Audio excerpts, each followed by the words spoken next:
दोस्तों, आज हम बात कर रहे हैं एक ऐसे देश की जो आकार में भले ही छोटा हो, लेकिन संस्कृति, प्रकृति और अध्यात्म में बहुत बड़ा है। ये देश है नेपाल। नेपाल भारत और चीन के बीच बसा एक लैंडलॉक देश है। इसकी सीमाएं उत्तर में तिब्बत और बाकी तीन और भारत से लगती है। लेकिन इस छोटे से भूभाग में प्रकृति का एक ऐसा खजाना छुपा है जो पूरी दुनिया को आकर्षित करता है। नेपाल को हिमालयों की भूमि कहा जाता है क्योंकि विश्व की सबसे ऊंची पर्वत श्रृंखला हिमालय यहीं से होकर गुजरती है और सबसे ऊंचा पर्वत यानी माउंट एवरेस्ट भी इसी जगह पर है जो 8,848 मीटर ऊंचा है। वो भी नेपाल की धरती पर ही है। यहाँ कुल 8 पर्वत ऐसे हैं जो दुनिया के 10 सबसे ऊंचे पहाड़ों में गिने जाते हैं। शेरपा, याक, हिमनद, ग्लेशियर, हर मोड़ पर पहाड़ों की कहानियां बसी हुई हैं। नेपाल की राजधानी है काठमांडू, जो देश की सबसे बड़ी आबादी वाला शहर है। यहाँ के पुराने मंदिर, स्तूप और दरबार स्क्वायर जैसे ऐतिहासिक स्थल नेपाल की सांस्कृतिक विरासत की झलक देते हैं। अब बात करें नेपाल की जनसंख्या की, तो करीब 3 करोड़ लोग इस देश में रहते हैं।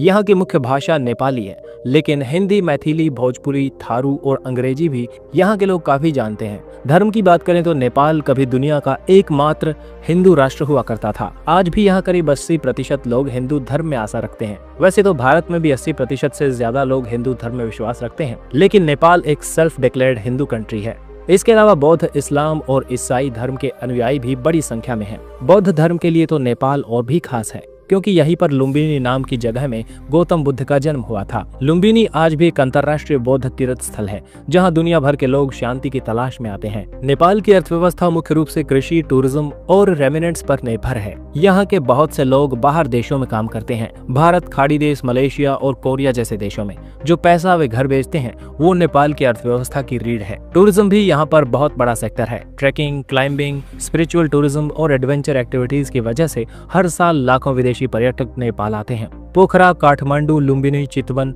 हर जगह की अपनी एक अनोखी पहचान है। नेपाल की संस्कृति बेहद ही विविधतापूर्ण है। यहाँ 100 से भी ज्यादा जातीय समूह हैं, जैसे गुरुंग, मगर, थारू, नेवार, राय और शेरपा। हर समुदाय की अपनी बोली, पहनावा, त्योहार और परंपराएं हैं जो मिलकर नेपाल को रंग बिरंगी संस्कृति का देश बनाते हैं। अब बात करते हैं प्रशासनिक ढांचे की।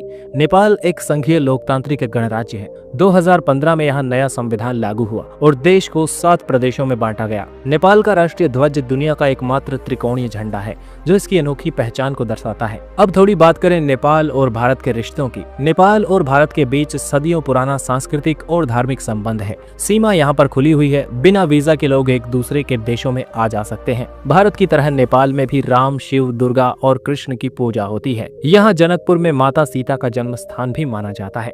लेकिन हाँ, कभी कभी राजनीति में तनाव भी आ जाता है, जैसे सीमाओं को लेकर या चीन के साथ संबंधों को लेकर। फिर भी लोगों के स्तर पर प्यार और भाईचारा बना रहता है। अब अगर आप नेपाल घूमने का सोच रहे हैं तो ये जान लीजिए, यहाँ आने के लिए आपको भारतीय पासपोर्ट की जरूरत नहीं पड़ती।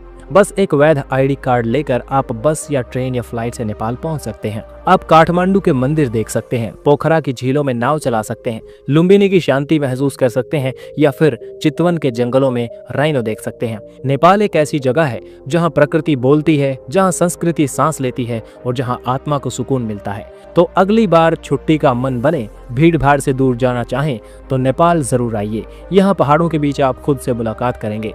वीडियो अच्छा लगा तो लाइक जरूर करें, शेयर करें और जुड़े रहिए ताकि ऐसी वीडियोस आपको मिलते रहें। Thanks for watching. जुड़े रहिए एक्सप्लोर YRS के साथ।